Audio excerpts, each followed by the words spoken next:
ताज्या घडामोडी पाहण्यासाठी सी24 तास या यूट्यूब चॅनलला लाईक करा, शेअर करा, सबस्क्राइब करा आणि बेल आयकॉनवरती क्लिक करायला विसरू नका।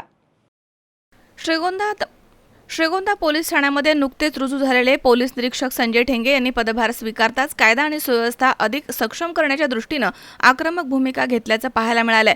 वाहतूक नियमांचं उल्लंघन करणाऱ्यांच्या विरोधामध्ये विशेष मोहीम राबवण्यात येणार आहे।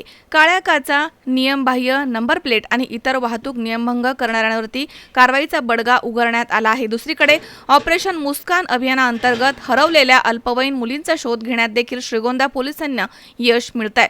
नागरिकांच्या सुरक्षेसाठी गुन्हेगारीवरती आळा घालण्याच्या उद्देशाने विविध पथकं सज्ज करण्यात आली आहेत। त्यामुळे श्रीगोंदा तालुक्यामध्ये कायदा आणि सुव्यवस्थेबाबत नागरिकांच्या अपेक्षा उंचावल्याचं चित्र सध्या पाहायला मिळतंय। ऑपरेशन मुस्कान अभियानाअंतर्गत श्रीगोंदा पोलिसांनी अल्पवयीन मुलींचा यशस्वीपणे शोध घेत तिला सुरक्षितपणे ताब्यात घेतल्यानं पालकांना मोठा दिलासा मिळालाय। पोलीस निरीक्षक संजय ठेंगे यांच्या मार्गदर्शनाखाली अल्पावधीमध्ये दुसऱ्या मुलीचा शोध लावण्यात आला आहे। हरवलेल्या अथवा अपहरण झालेल्या मुलामुलींचा शोध घेण्यासाठी पोलीस यंत्रणा कटिबद्ध आहे असं त्यांनी म्हटलं। नागरिकांनी अशा घटना घडल्यास तात्काळ पोलिसांशी संपर्क साधावा आणि सहकार्य करावं असं आवाहन त्यांनी केलंय।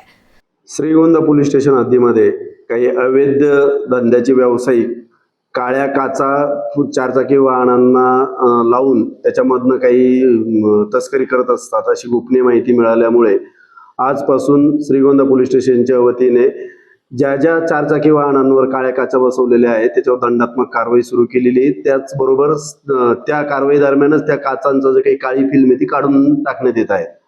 आज मोटर व्हेकल कायद्याअंतर्गत सुमारे 73 कारवाया करत 62,000 रुपये दंड वसूल करण्यात आलेला असून याद्वारे नागरिकांना आवाहन करण्यात येते की आपल्या चारचाकी वाहनाला जर आपण काळ्या काचा बसवलेल्या असतील तर त्या काढून घ्याव्या, अन्यथा त्यांना दंडात्मक कारवाईला तसेच त्यांच्या त्या काचांचं काळा फिल्म काढण्याच्या कारवाईला सामोरे जावे लागू शकते। त्याचबरोबर असे लक्षात आलेले आहे की काही चोरीच्या गाड्या नंबर प्लेट काढून वापरल्या जात आहेत। त्या दृष्टिकोनातून विना नंबर प्लेट गाड्यांवर कारवाई सुरू करण्यात आलेली आहे। तरी नागरिकांना आव्हान करण्यात येते की आपण ज्या काही शासनाने नवीन निर्देश दिलेले त्याप्रमाणे नंबर प्लेट बसवून घ्याव्या, अन्यथा आपल्यालाही दंडात्मक कारवाईला सामोरे जाण्याची शक्यता नाकारता येत नाही। सदरच्या कारवाया नियमित सुरू असणार आहे, कारण या कारवायांमध्ये चोरीच्या गाड्या सापडण्याची शक्यता नाकारता येत नाही। तसेच इतर अवैध व्यवसाय जे त्याच्यावरही प्रतिबंध करण्याच्या दृष्टीने ही कारवाई नियमित असणार आहे। ऑपरेशन मुस्कान अंतर्गत हरवलेल्या किंवा पळून नेलेल्या लहान मुलींचा शोध घेणे आपण श्रीगोंदा पोलीस स्टेशन येथे सुरू केलेले आहेत। मागील 2 दिवसामध्ये 2 अपहरण झालेल्या मुलींचा शोध घेण्यामध्ये श्रीगोंदा पोलीस पथकाला यश मिळालेले आहे। तसेच आपल्यालाही काही अशा अपहरण झालेल्या मुलींच्या बाबतीत माहिती असल्यास ती आम्हाला कळवावी, आपले नाव गोपनीय ठेवण्यात येईल।